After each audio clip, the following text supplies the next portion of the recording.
No document in world history so changed the world for the better as did the Ten Commandments.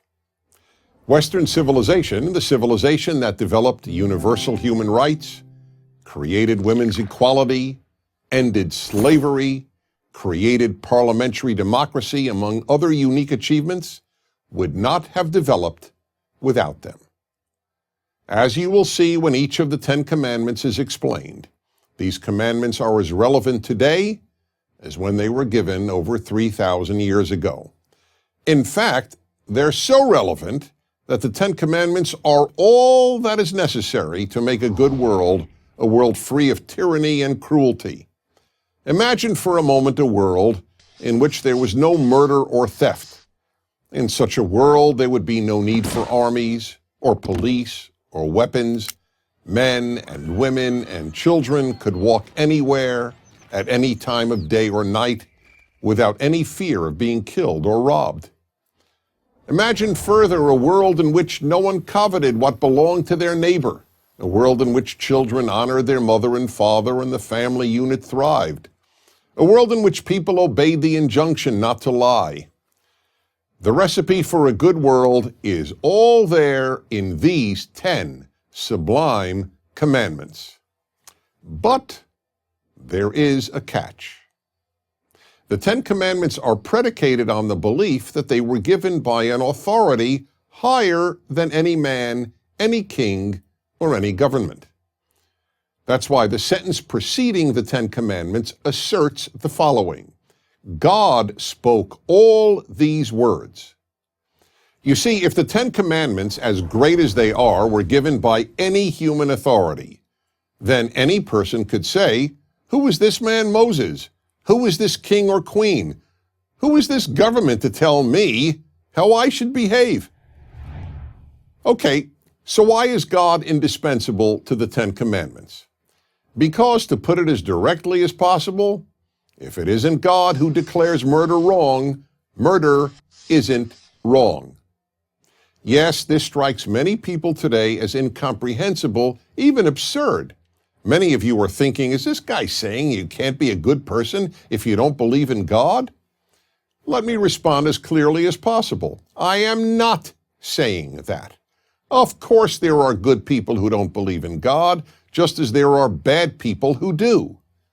And many of you are also thinking, I believe murder is wrong, I don't need God to tell me.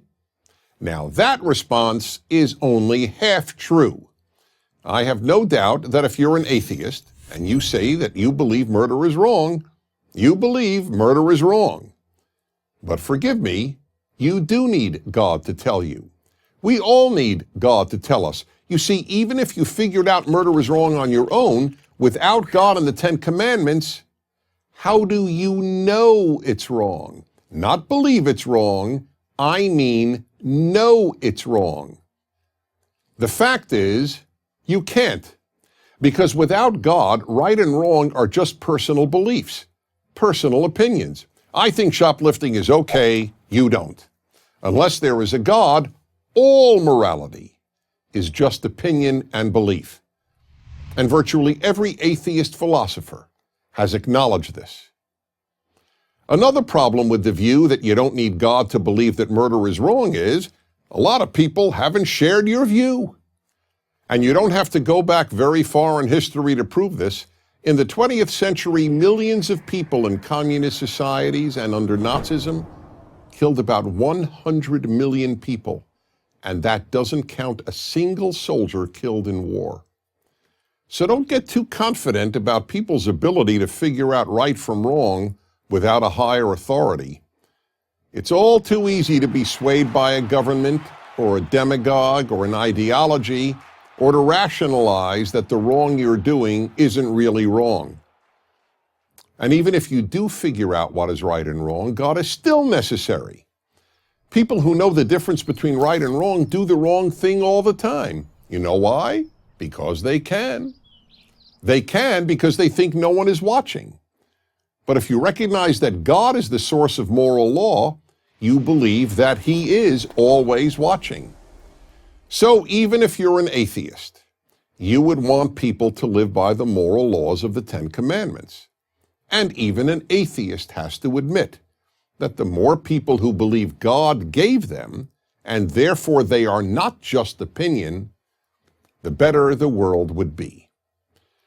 In 3,000 years, no one has ever come up with a better system than the God-based 10 Commandments for making a better world, and no one ever will. I'm Dez